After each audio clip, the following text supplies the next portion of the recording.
Est-ce que tu crois encore à cette belle histoire que faire grandir un business en ligne, c'est surtout une question de volume? Poster plus, être plus visible, tester tous les formats et attendre que le chiffre d'affaires finisse par suivre. Écoute, cette croyance n'est pas stupide et c'est vrai qu'elle a marché pendant des années. Mais aujourd'hui, elle est dangereuse. Parce que publier plus dans un environnement saturé, ça ne crée pas plus d'impact, ça crée juste plus de bruit. Et ça, c'est pas moi qui le dis, ce sont les données. Bon, je vais être honnête, moi aussi j'ai longtemps pensé que si ça marchait pas, c'est parce que je n'en faisais pas assez de posts, pas assez de formats, pas assez d'efforts. Sauf que perso, poster sur Instagram, ça m'a toujours épuisé. Les hooks, les short forms, les réels à répétition. Du coup, j'y vais très peu, pas par flemme, mais parce que en fait, je me sentais forcée. Alors j'ai décidé d'arrêter, sauf quand j'ai vraiment un truc à dire. Et le pire, c'est que je suis pas la seule. Ces derniers temps, j'ai vu beaucoup de comptes moyens arrêter complètement de publier sur Insta, pas parce qu'ils ont lâché leur business, mais parce que c'est simplement pas rentable. Ils l'ont dit et écrit. Et quand je parle avec mes clients ou d'autres solopreneurs, c'est globalement partout pareil.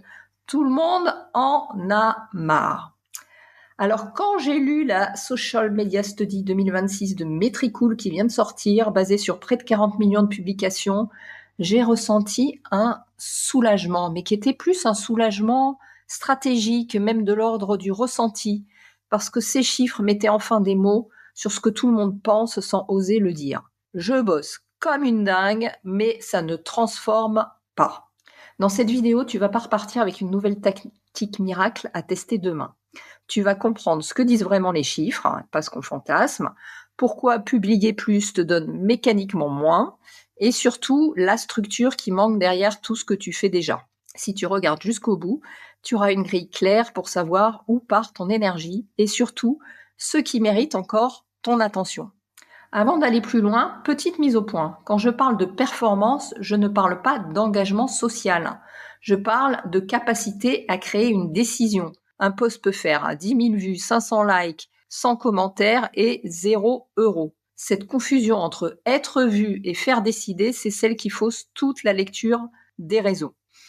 Alors, premier chiffre qui fait mal, l'étude Metricool montre que le nombre de publications explose sur toutes les plateformes. Mais la portée moyenne baisse. Par exemple, sur Instagram, la portée des posts, c'est moins 31%, la portée des réels, c'est moins 35% en un an. Le taux d'interaction global est en chute libre.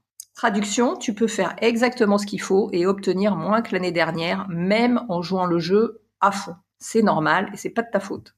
Deuxième claque, sur LinkedIn, il y a eu plus 100% de créateurs actifs en un an, mais une baisse des impressions par publication. Sur TikTok, les vues moyennes par vidéo baissent de 17% et les interactions moyennes de 32%. Les plateformes ne sont pas mortes, évidemment, elles sont juste pleines à craquer. Imagine un supermarché, mais au lieu d'avoir des rayons clairs, des produits bien identifiés, des catégories lisibles, t'as des promos partout, des étiquettes fluo sur chaque produit, le meilleur choix, le plus vendu, édition limitée, écrit partout. Tout crie, tout veut ton attention. Résultat, tu ne choisis pas mieux, tu choisis plus vite ou tu sors sans rien. C'est exactement ce qui se passe sur les réseaux aujourd'hui. Le volume de contenu explose, mais l'attention, elle n'augmente pas. Donc le cerveau fait ce qu'il fait toujours. Il filtre plus fort, il zappe plus, il mémorise moins.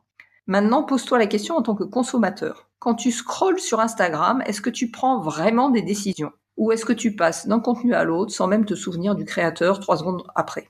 La plupart du temps, tu consommes sans choisir ou sans agir. Et ton audience, elle fait exactement pareil face à ton contenu si rien ne structure son attention.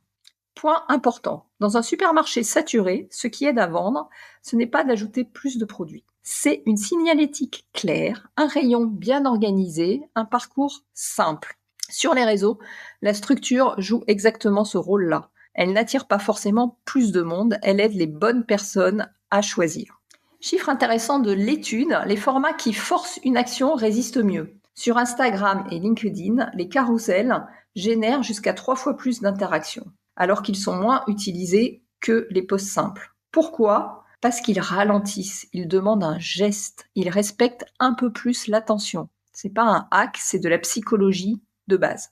Attention au piège, utiliser le bon format sans structure derrière ne change rien au fond. Tu peux faire un bon carrousel, un bon réel, une bonne vidéo. Si ton message ne mène à aucune décision, tu fais juste mieux ce qui ne convertit déjà pas. L'étude ne parle pas que des formats, elle montre aussi un truc beaucoup plus large. L'explosion pure et simple du volume publié sur les réseaux. L'IA a rendu la production de contenu plus rapide, plus facile et plus massive. Résultat, les feeds sont remplis, les contenus sont propres, mais interchangeables.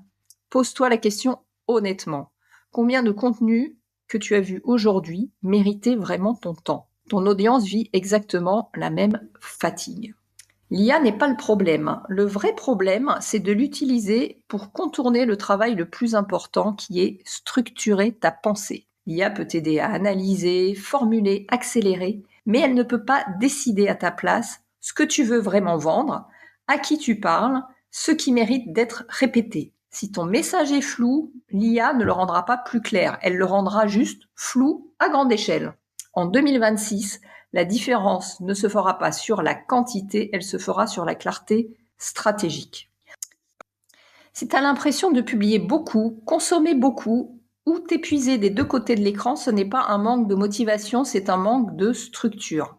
Les chiffres de Metricool montrent un truc simple. Plus le bruit augmente, plus la structure et la vision deviennent précieuses. Ceux qui gagnent, ce ne sont pas ceux qui publient plus, ce sont ceux qui savent quoi mesurer, quoi arrêter, quoi renforcer.